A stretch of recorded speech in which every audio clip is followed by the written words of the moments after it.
We will now begin the presentation and understand what is cybersecurity. So, what is cybersecurity? Cybersecurity is the set of practices used to protect computers, computer servers, mobile devices, various electronic systems, communications and computer networks, and data from malicious attacks and threats. It is also known as information technology security or electronic information security. Let us discuss an example of cybersecurity. This is about a cyber attack conducted on the United Nations website. On August 11, 2007, the United Nations website was hacked by Turkish hacker Kerem125. The United Nations official website was hacked and displayed a message that protested the USA and Israeli policies in the Middle East region. This message was seen in the section of the site reserved to statements by Secretary General Ban Ki-moon. The message also appeared on other web pages that usually display quotes and speeches from the Secretary General. After the hacking, the United Nations website showed the message, hacked by Kerem125M0 stead and Z that is cyber protest hey Israel and USA don't kill children and other people peace forever no war. This message was displayed continuously on the website. The hacker group called themselves Cyber Protest, a three-member group of Kerem125, M0 stead, and Z, and pseudonames generally used by hackers. They also hacked websites of Harvard University, the United Nations Environment Program, and companies like Toyota and Nestle. Hacking has been done even before the advent of computers and the internet, where phones and communication lines used to be tapped to gain information. Let us now look into the history of hacking and security. The timeline of hacking and security started in 1962 with the first troll attack, when MIT or Massachusetts Institute of Technology sets up passwords for computers, for sustaining time limits and student privacy. A punch card was made by a student Alan Scher who tricked the computer into printing off passwords. He then used them to log in as other people after his time limit is completed. He even shared these passwords with his friends, also called as troll, which was the first of its kind. They also made fun of their teacher by hacking into his account and leaving different messages. In 1969, a UCLA student tried to transmit the word login to another computer at the Stanford Research Institute over the ARPANET, a precursor to today's Internet. After the alphabets I and O are sent, the system immediately crashes. So, the first message ever sent on the Internet was low. However, after 1 hour, the full word login was immediately sent after recovering from the crash. In 1970, Nokia and Motorola were hacking victims when Kevin Mitnick broke into one of the world's most highly protected networks. He did this, using social engineering methods, pretending to insiders so that they hand over passwords and codes, and then use the codes to access internal computer systems. He was one of the most wanted hackers of the time. In 1972, a message said, "I'm the Creeper, catch me if you can." Creeper, the first computer virus in history, was developed by Bob Thomas, a programmer at BBN Technologies. After infecting a computer, Creeper will display its message, and start printing a file and, before the printing would be finished, jump to the next computer across the network, disappearing from the first. Reaper, the first antivirus was developed against Creeper. Rabbit virus arrived very shortly after Creeper, in particular, in 1972. The main difference is that the rabbit virus reproduced itself on the affected computer until it takes over the system and causes it to crash. In 1979, Mitnick gained unauthorized access to a computer network. His friend gave him the phone number for the ARK. ARK is a computer system that Digital Equipment Corporation or DEC used to develop its operating system software called RSTS/E. Mitnick copied DEC's company software by breaking into its computer network. This was called the ARK cyber attack. In 1986, Hess, Dirk, and Peter Carl hacked into the Lawrence Berkeley National Laboratory Systems. Hess also hacked into United States, Europe, and East Asia, military and industrial computers, and sold the information to the Soviet Union KGB. Hess is estimated to have hacked into 400 USA military computers with information access to space, aircraft, satellite, and other confidential information. In 1987, the first publicly documented removal of a computer virus was performed, by Brent Fix in the year 1987. An antivirus program to counter the Polish MKS virus was released in 1987. This gave birth to the first commercial antivirus in the world. In 1990, the English computer journal PC Today reported about the disk killer virus. Each issue of the magazine was accompanied by a disk. The July issue was infected with a copy of the Disk Killer. More than 50,000 copies were sold. Disk Killer was unable to spread because of a bug in the infection routine. PC Today launched a recall and tightened virus protection measures for the future. In 1999, Melissa virus, a macro virus, was circulated as an email attachment that, when opened, disables a number of safeguards in the Microsoft Word 97 or Word 2000, and, if the user has the Microsoft Outlook email program, causes the virus to be recirculated to the first 50 people in each of the user's email address books. Melissa virus had the potential to disable corporate and any other mail servers as the ripple of email distribution becomes a much larger wave. Melissa virus caused the Microsoft Corporation to shut down the incoming email. In 2000, there was a problem called the Y2K problem or Y2K bug, where the dates beyond December 31, 1999 would be interpreted as 00 for 1900 instead of 2000. For this, programmers used a technique called windowing, which would take all dates from 00 to 20 as from the 2000s, and not from the 1900s. Also in the year 2000, the first free antivirus was released in the market. In 2012, an online battle emerged between Saudi Arabia and Israel. A Saudi hacker, called 0x Omar, posted details of 400,000 Saudi citizens' credit cards on the internet. As a retaliation to this, Israeli hackers broke into the websites of two major Arab banks. In 2013 and 2014, there were two different data breaches on the Yahoo servers, conducted by an unauthorized third party. It was believed that almost 3 billion user accounts were affected during this period. In 2017, there was a ransomware attack, called as the WannaCry attack. We will discuss this in detail in the coming sessions. In 2019, there was a DDoS attack conducted on the New Zealand Stock Exchange market. This caused the stock exchange market to completely shut down for 4 days, after the systems crashed. In 2020, 450 active World Health Organization or WHO staff email addresses and passwords were leaked online along with thousands, belonging to others working on the novel coronavirus response. In the same year, over 500,000 Zoom accounts were compromised and sold on the dark web and hacker forums for less than a penny each, and in some cases, given away for free. These were shared, so that hackers can use them in Zoom bombing pranks and malicious activities. As we have seen till now. These cyber attacks and threats come in all types and sizes, and impact various sectors.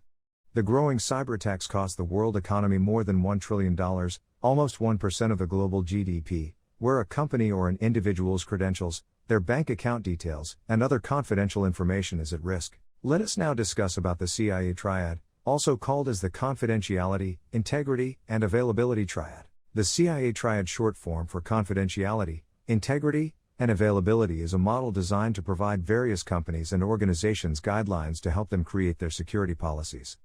Cybersecurity involves protecting data and information from unauthorized access, deletion, or modification to provide confidentiality, integrity, and availability. We will now discuss these components and some of the information security measures designed to assure each of the components' safety. The first one is confidentiality. Confidentiality involves preventing any access of data to unauthorized individuals. It ascertains the identity of authorized personnel involved in sharing and holding data secure, private, and anonymous. Confidentiality can be compromised by hackers who crack poorly encrypted data, incorporate various types of cyber attacks, and disclose sensitive data. This is very important in the context of information security. The second one is integrity. Integrity is usually protecting the information from being altered by unauthorized individuals. It denotes that data and programs can be changed by authorized personnel. Integrity can be compromised, especially by cybercrimes when malware is embedded into web pages or when a machine is turned into a zombie computer. This helps the users to trust the system they are putting to use. The third and last one is availability. Availability is ensuring that authorized personnel has access to the data or information when needed. Any data is of high value if the concerned individuals have access to it at the required time. Unavailability of information usually occurs when security incidents such as human error, programming errors, DDoS attacks, or hardware failures. Let us now look into a real-time example, explaining CIA triad. A bank ATM that offers users access to cash, bank balances, and other information is the best example of the CIA triad. It covers all three principles of the CIA triad. It provides confidentiality by ensuring a two-factor authentication, ATM card and password, before allowing access to data. The ATM and bank software incorporate data integrity by ensuring that any transfers or withdrawals made through the ATM are reflected in the accounting for the user's bank account. The ATM provides availability because it is present in a public place and is accessible even when the bank branch is closed. Let us now understand why we need cybersecurity. There are three main reasons why we need cybersecurity. The first one is protection from cyber attacks. The second one is ensure privacy of information. The third and last one is provide guidelines for data security. Let us now look into the elements of network security. There are four elements of network security. The first one is network access control. The second one is firewall security. The third one is intrusion prevention system. The fourth one is security information and event management, or short form for SIEM. Let us now look into each element in detail. Network access control allows the network admin to understand and control who can and cannot access the network. Firewall security decides whether specific traffic in the network has to be blocked or allowed. This is one of the most important elements to maintain protection. Intrusion prevention system is a threat prevention technology that examines, identifies, and prevents unusual network traffic from exploiting vulnerabilities.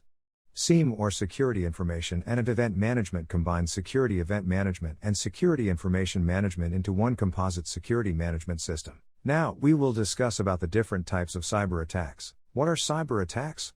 A cyber attack is an offensive action taken by a hacker or unauthorized individual or a group of individuals who target computer systems, IT infrastructure, computer networks, mobile devices, and other computer devices by using different methods to break into, steal, damage, or alter crucial data and information. Individuals or groups of individuals who conduct these cyber attacks are called hackers or cyber criminals. Today, almost 59% of the global population are using the internet either on mobile devices or computers and laptops. There has been tremendous development and growth in technology, and these constant advancements come with many repercussions. Hackers have started coming up with different ways to gain unauthorized access and conduct cyber attacks for monetary and information thefts. Let us look into the different types of cyber attacks. The first type of cyber attack is called phishing. Phishing is one of the most used types of cyber attacks. The attackers, by this method, try to get access to personal information like login credentials, debit or credit card details by pretending themselves as concerned competent authorities. Phishing is executed mainly through emails, messaging, and phone calls. The next type of cyber attack is called the ransomware. In a ransomware attack, the user is compelled to remove all of their data and information from their system if they fail to meet the timeline in paying a ransom declared by cybercriminals. In spite of all this, there is no guarantee as to whether paying the ransom would secure their data or not. Let us now look into a recent 2017 ransomware attack called WannaCry. In the WannaCry attack, the hackers would send a malicious email to make victims click on an attachment or visit a website. The ransomware uses the flaws in the Windows operating system to force it to run the ransomware code in the system. The ransomware then encrypts or locks all the important files in the system and demands a ransom in Bitcoin cryptocurrency. The WannaCry ransomware uses the operating system flaw to replicate itself and spread around the computer network. The hackers, however, made a mistake. A kill switch was discovered by another hacker, which helped in overcoming this attack. Microsoft also released a patch update. Both these measures help the users to regain access to their documents. The next type of cyber attack is called malware. In a malware cyber attack, the hackers create a malware code to hack any electronic or digital device like mobiles, computers, and laptops to obtain unauthorized access. Now we are going to discuss the man-in-the-middle attack. A man-in-the-middle cyber attack or MITM attack occurs when the hacker places himself in between the client and the owner, or between users and the server, or between clients and server to misinform the client and get unauthorized access to data and information from the system. In this attack, the hacker places himself in the middle of the communication link between the user or client and the server. All data and information transfer of both the user and the server goes through the hacker. This gives the hacker unsolicited access to complete information of the whole digital system and also the chance to misinform the user or client. This is how the hacker gains complete control over the whole system, the data transferred, and the processes involved in it. However, all the time, both the user and server are unaware of the hacker, and for any outsider, it seems that it is a normal client-server communication system. We will now discuss the next type of cyber attack called as the Trojan horse. A Trojan horse or a Trojan is a malware program designed by hackers to break into electronic and digital devices by disguising the program with the necessary software. This type of cyber attack is quite dangerous as it helps the hackers to have unauthorized access to crucial information of users, such as their credentials and financial details. The next type of cyber attack is called as the SQL injection. SQL injection is the latest type of cyber attacks being launched by hackers.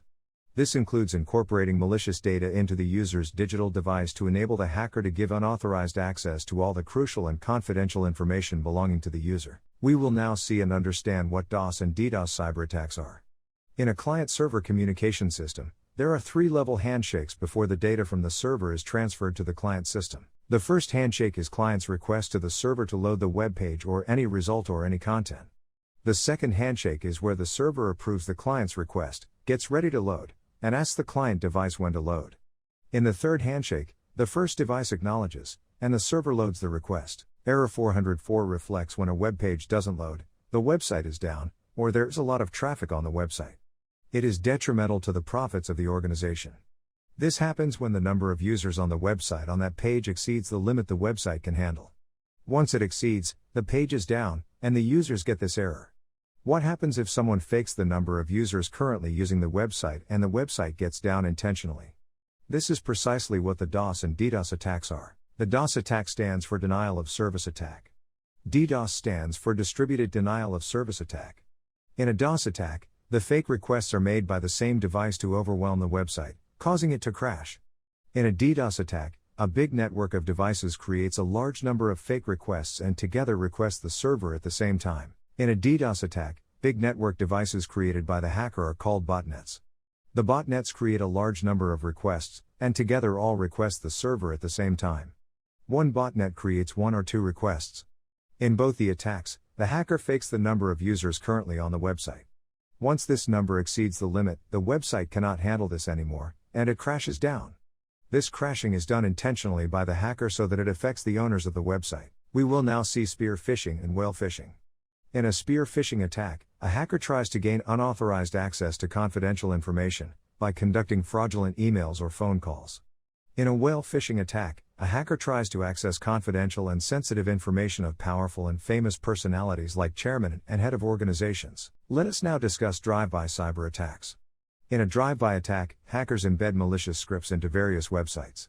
Whenever a user tries to visit the website, all the user data is accessible to the hacker. Because of these malicious scripts, the system gets corrupted, giving unauthorized access to data and information to the hacker. The next type of cyber attack is called the spyware.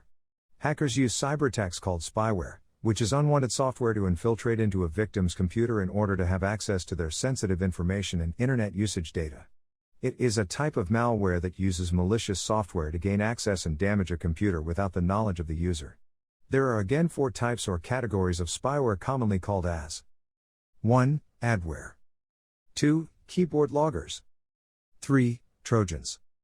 4. Mobile spyware. The next type of cyber attack is called the adware. The cyber attacks where hackers use various pop-up advertisements to show up on a computer or mobile device are called adware, short for advertising software. The adware can become dangerous by harming your device, hacking into your browser, slowing down the device, and install viruses or spyware or both. The next type of cyber attack is called the eavesdropping attacks. When hackers launch a cyber attack by hacking into cell phones, computers, and laptops by fabricating information in those devices, it is called an eavesdropping attack. This attack is conducted to gain unauthorized access to files by cybercriminals. The next type of cyber attack is called the password attacks. A password attack involves continuous attempts by a hacker to obtain the login credentials of a user. Many hackers use different algorithms or simply make calculated guesses to obtain the